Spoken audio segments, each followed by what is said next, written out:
Si on regarde Elon C'est Musk ça. avec le Neuralink qui permettrait des gens, par exemple, paraplégiques ou qui ont certains problèmes là, parce qu'ils sont figés dans un fauteuil roulant, ben, d'être en interaction avec l'environnement, avec l'interface cerveau-machine. C'est parce que ça, c'est le bon côté qui, c'est ça, qui sert tout le temps de prétexte. Mhm. Puis ça nous cache ce qu'il y a en arrière, les possibles, qui sont souvent, c'est de l'horreur, là. C'est vraiment de l'horreur. Juste en disant, l'être humain, au fond, c'est des ressources qu'il faut gérer. C'est à ça que servent les États, alors que c'était pas ça au début.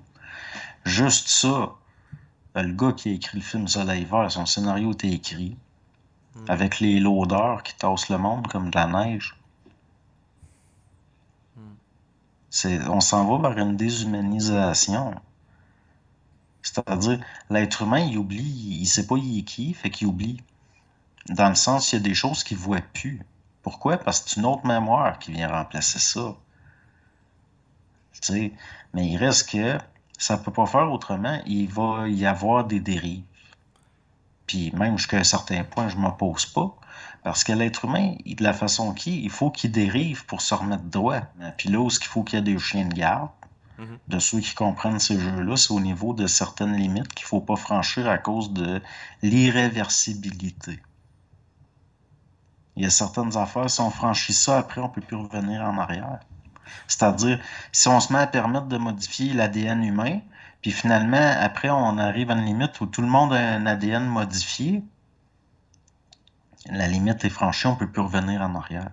Non, exactement. Ou si tout le monde absorbe à plusieurs doses une substance qui altère leur génétique, tous les êtres humains deviennent tous des êtres génétiquement modifiés. Ouais, c'est ça.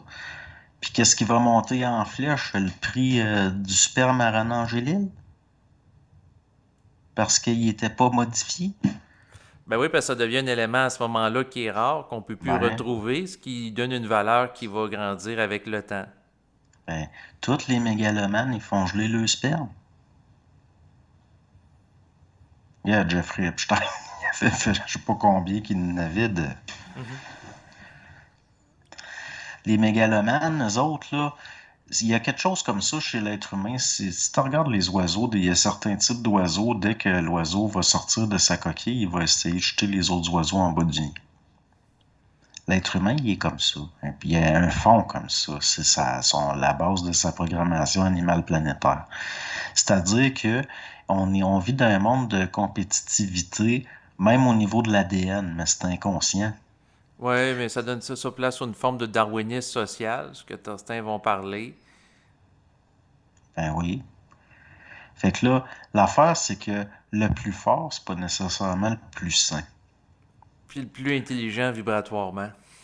C'est ça. C'est pour ça que il y a des affaires que je me dis, bon, ben ça, je laisse ça. Tu sais, c'est des choses, il va falloir qu'on se pète la gueule avec ça pour se rendre compte que ça n'a pas d'allure. Mais il y a d'autres affaires que si ça, on franchit un pas, Mhm. ça va être irréversible. Parce que l'être humain, à cause de sa nature planétaire animale, son inconscience, on est en train, c'est pas ces forces-là qui sont censées gérer le vivant. Mhm. Parce que ça va tout le temps aller vers la mort. Tu sais, si tu veux garantir un futur à tes enfants en tuant les enfants des autres, il y a un problème. Il n'est pas là le jeu de sélection de la vraie nature. La vraie nature, c'est si tes enfants sont intelligents, ils survivent, puis s'ils sont pas intelligents, ils crèvent. Mhm. Ça, c'est la vraie sélection de la nature.